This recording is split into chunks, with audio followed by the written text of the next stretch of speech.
Paso, boys and ghouls. This is Jaime En Fuego here. You are on Enfuegotainment, where I cover the hottest entertainment with an edge. And I have an October treat for all of you. Or is it a trick? I don't know. Maybe perhaps it is a bit of both, because I'm going to be showcasing for the next 31 days as we lead up to my beloved Halloween, my favorite holiday of the entire year, one of my favorite shows of all time. I love the horror stuff, as you guys know from seeing me on the horror show possibly, and I'm going to be spotlighting these next 31 days one of my favorite shows of all time. I love anthology horror, and I love Tales from the Crypt. Seriously, it was a show that scared the crap out of me as a child. Yes, I stayed up very late against my parents' permission to watch those episodes. Now granted, that was on Fox, where they were toned down a little bit. You still kind of got the gist of the stories, obviously, but the gore, the nudity, the profanity, all the stuff that this show was known for, yeah, it was kind of toned down a little bit, but you still caught the vibe of what was going down. The storytelling was still great.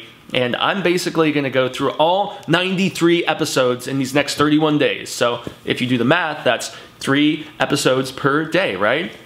Kind of funny how that worked out so perfectly. It seemed destined. It seemed like someone was supposed to do it, and I am going to do that. So let's get right into it. On Enfuegotainment, for those of you who have seen me before, or for those of you who are new to the proceedings, we basically cover the BUENO, the MALO, and the FEO. And so I'm going to choose each 3 episodes to have one of those designations here. Alright, so most know, and for those who do not, EC Comics were the ones who were responsible for the grotesque and offensive Tales from the Crypt, but they also did the Vault of Horror, the Haunt of Fear, I believe. I'm probably getting these titles totally wrong, but they also did suspense stories. They did crime stories as well, and so you caught a little bit of everything in the Tales from the Crypt episodes, from monsters to just the monster that is inside the human heart a lot of the time, and there was always a crazy twist. So the BUENO of the first 3 episodes, starting in the very first season of Tales from the Crypt, the BUENO is most definitely going to be the first episode of the show that Robert Zemeckis directed. It was the first to be filmed, not the first to air, actually. It was ironically number 2, and it was called And All Through the House. And this one,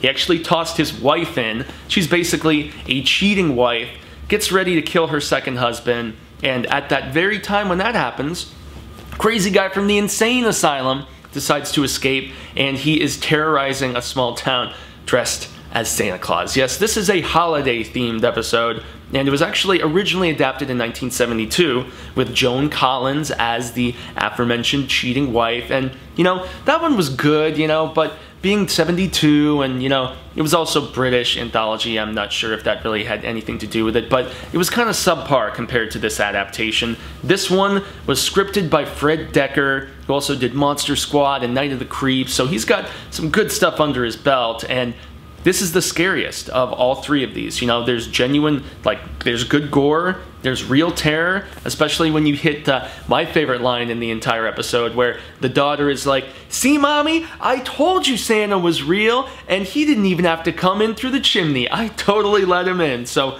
you can probably imagine where this story goes, right? But no spoilers here. All that I'm going to say is this one, without a shadow of the doubt, my friends, is the BUENO. It is the best of these first 3 episodes. Genuine terror, amazingly directed by Robert Zemeckis. I mean, Back to the Future, guys. I mean, Forrest Gump, this guy is a genuine contender for one of the best of the last few decades. And so, yes, that definitely wins the award for the BUENO of these first 3 episodes. So, numero dos, that's right. Numero dos, unfortunately, has to be the MALO. Yes, I know, it's kind of upsetting, and this one was called The Man Who Was Death, and it actually originally appeared in Crypt of Terror. That's right, number 17 as a matter of fact, and this was actually the very first Tales from the Crypt episode ever to air in June of 1989. And it starred William Sadler as this executioner. He's actually an electrocutioner, I should say, because, you know, he's the one pulling that switch and putting people on the electric chair, and he suddenly loses his job. And so after losing his job, and well, not after losing his job, but, you know, throughout the entire story, you know, he's breaking the 4th wall. He's talking to the audience the entire time. And this episode was rife with all of the things expected on HBO at the time: violence, adultery, lots of nakedness, lots of boobage, major boobage, I should say, in a South Park reference. plenty of profanity, just lots of depravity, basically. And, you know, while it was an entertaining enough episode, Walter Hill directed this one. He's most known for stuff like 48 Hours and Another 48 Hours, you know, Eddie Murphy and Nick Nolte respectively. And also, he did The Warriors, cult classic, Last Man Standing with Bruce Willis. But, you know, this one was more just kind of campy than anything else, in my opinion. You know, it was decent, it was entertaining, as I mentioned, but in the end, it's the MALO for the sheer fact that it's not really that good.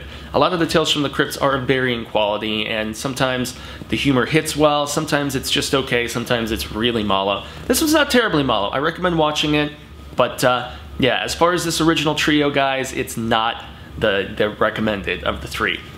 So now finally, we get to the final entry here today. And this one was called Dig That Cat, He's Real Gone. Yeah, and this one originally appeared in Haunt of Fear number 21. And it stars Joe Pantoliano. Yeah, that's right, Joe Pantoliano, man. And he's been seen on many things. He was in Midnight Run. I think he was on The Sopranos. But he's a very snarky, kind of almost like mobster type guy. You know, he plays a drunkenness who gets approached by some crazy scientist who's like, I'm gonna give you the power of the 9 lives of a cat. Yeah, the 9 lives of a cat. He does like some brain operation to the guy, and he gives him 9 lives so he can be killed and come back to life. Yeah, it's kind of crazy. So Richard Donner masterfully directs this, and the dude ends up joining a circus, and his name is Ulrich, and you know, he's the undying Ulrich, and that's his spiel. And so he's getting shot, he's getting hung, he's getting electrocuted. Yeah, back to that. But the most feo and ugly thing about this entire episode, and it's not a bad feo, it's the fact that it encompasses the ugly, dark humor of Tales from the Crypt so perfectly, you know? Whenever the show was like really funny, it was dark comedy and it was laughing about death and craziness like that, and this hits the nail on the head. Richard Donner directing, I mean, he did The Goonies, he did, well, originally he did more serious stuff like The Omen and Superman and whatnot, but yeah, this one is perfectly campy, but in that good way, unlike what we saw in the previous episode that I mentioned. This was the 3rd to ever air. And yeah, perfect example of the just really dark humor is where there's a mortician looking at a corpse right when Ulrich is about to, you know, jump up and escape, you know, after coming back to life. And he's like, I appreciate your business. Yeah, so a mortician saying that to a dead corpse, that really is all that Tales from the Crypt is about when it's good. So I'm going to continue going through all of the Bueno, all of the Feo, all of the Malo from the entire run of Tales from the Crypt all through this month of October. So I want to extend a grande gracias to all of you peeps, all of you cinemigos across the country and the planet, hopefully, for getting to check this out. I have been Jaime En Fuego. It has been a pleasure to talk with all of you, so I extend a grande gracias for that, and I look forward to seeing all of you mañana, October 2nd, as we talk about the next 3 episodes from the 1st season of Tales from the Crypt, and I look forward to seeing all of you then. So until that moment arrives and we get to get scarific together, adios.